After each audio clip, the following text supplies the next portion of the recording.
Good morning बच्चों। आज अपनी कक्षा का जो कक्षा 10 में सामाजिक विज्ञान में लोकतंत्र का जो अध्याय है आज समाप्ति की ओर है। और आज जो लास्ट इसका जो चैप्टर है टॉपिक है वो है लोकतंत्र की सफलता के लिए आवश्यक शर्तें। तो लोकतंत्र की सफलता के लिए आवश्यक शर्तें या परिस्थितियाँ एक ही बात है। कई बार परीक्षा में पूछ लेते हैं कि लोकतंत्र की सफलता के लिए आवश्यक शर्तें बताइए। अब आप समझते हो कि शर्तें तो अपन ने पढ़ाई नहीं, परिस्थितियाँ पढ़ी थी। तो परिस्थितियाँ और शर्तें एक ही बात है। तो आइए जानते हैं इनके बारे में।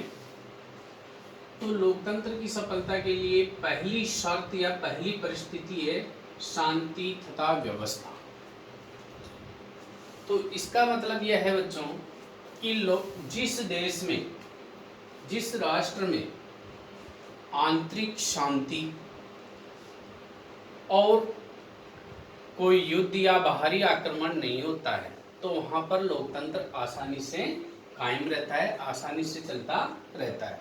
और जहाँ पर आंतरिक अशांति रहती है, युद्ध बाहरी आक्रमण का भय रहता है, वहाँ पर लोकतंत्र को डगमगाने की स्थिति में होता है और लोकतंत्र डगमगा जाता है और उसके स्थान पे जैसे अधिनायक तंत्र है वो स्थापित हो जाता है। और हुआ भी ऐसा है। क्यों कि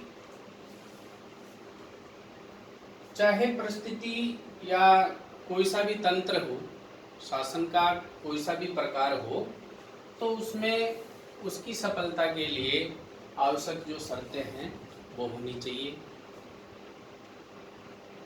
तो इसी प्रकार शांति तथा व्यवस्था स्थापित होनी चाहिए।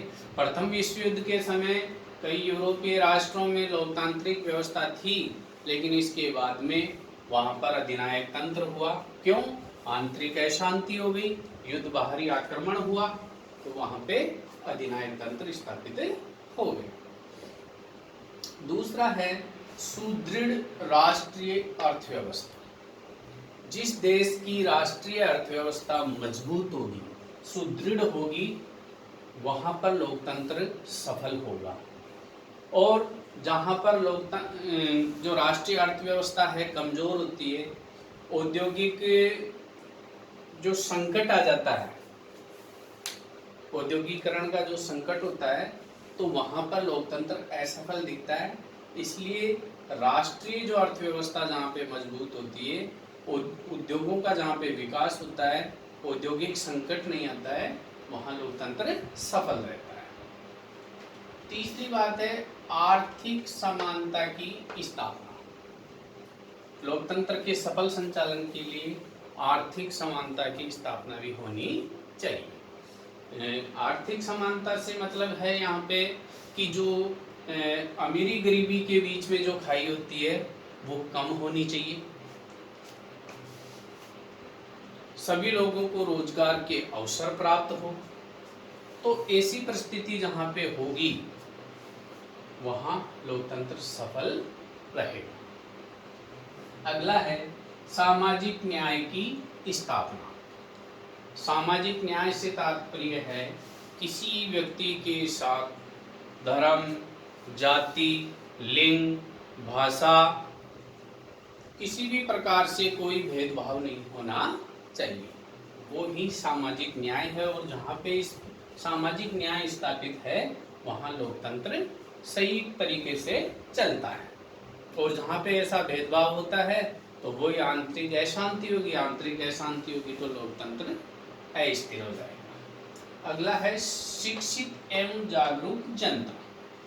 किसी भी देश का जो विकास है वो शिक्षित और जागरूक जनता के ऊपर आधारित होता है। इसी प्रकार लोकतंत्र पे भी यह लागू होता है।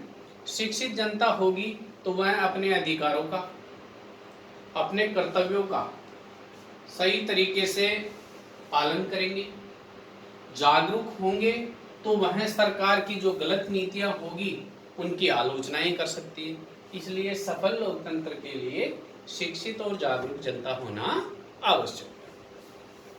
आगे है जनमत का निर्माण। लोकतंत्र की सफलता के लिए जो आवश्यक शर्तें हैं उसमें जनमत का निर्माण भी आवश्यक है कि जनमत का जो निर्माण के साधन है, जैसे प्रेस है, रेडियो है, दूरदर्शन है, ऐसे चीजें जनमत निर्माण के साधन होते हैं। और जनमत निर्माण के साधनों से ही लोकतंत्र का प्रचार प्रसार होता है, शासन की नीतियों का प्रचार प्रसार होता है, तो उससे मजबूती मिलती है, लोगों में जागरूकता भी आती है। इसलिए जनमत का निर्माण होना चाहिए। जनमत के निर्माण के जो साधन है उन पे सरकार का नियंत्रण नहीं होना चाहिए, तब जाके वो स्वतंत्र रूप से अपना कार्य कर सकेंगे। आगे हैं नागरिक, नैतिक व राष्ट्रीय चरित्र। किसी भी समाज का नागरिक, नैतिक और राष्ट्रीय चरित्र उत्तम होगा तो वह राष्ट्र भी उत्तम होगा, वहाँ की शासन प्रणाली भी उत्तम होगी। इसलिए यह अपेक्षा की जाती है कि राज्य के नागरिक, नैतिक और राष्ट्रीय चरित्र श्रेष्ठ होना चाहिए।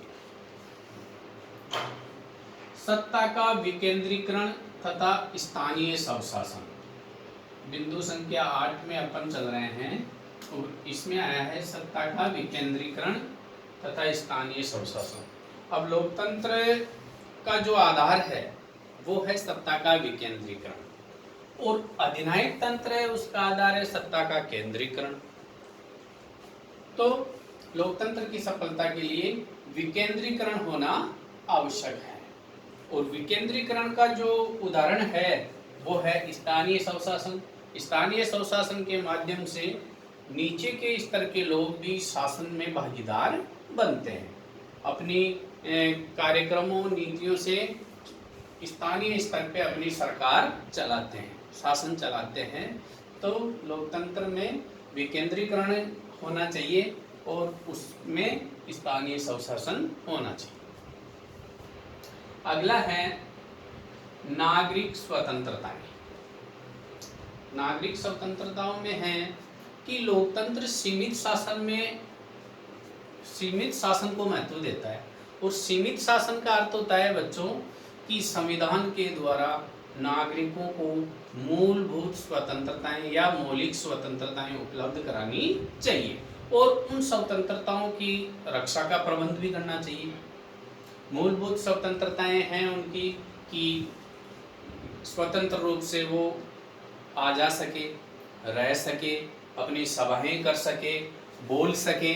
ये जो मूल स्वतंत्रताएं हैं वो लोगों को मिले तभी लोकतंत्र सफल हो सकता है। नंबर 10 में है लिखित संविधान तथा लोकतांत्रिक परंपराएं। संविधान है वो लिखित होना चाहिए, उसकी भाषा स्पष्ट होनी चाहिए ताकि उसके तथ्यों पे कोई विवाद उत्पन्न नहीं हो, कोई भ्रम की स्थिति उत्पन्न नहीं हो।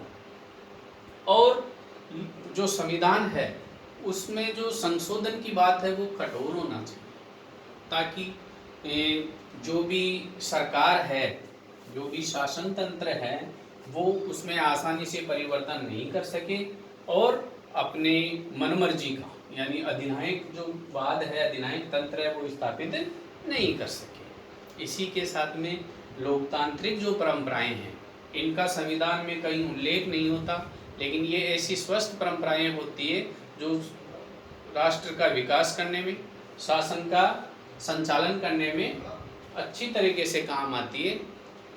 इसलिए लोकतांत्रिक परंपराएं होनी चाहिए। इंग्लैंड के संविधान में लोकतांत्रिक परंपराओं पे वो चलता रहता है, वहाँ का संविधान लिखित नहीं है। अगला है स्वतंत्र व निष्पक्ष न्यायपालिका। बहुत ही अच्छी बात है। लोकतंत्र की सफलता का जो मूल आधार है वो है स्वतंत्र व निष्पक्ष न्यायपालिका।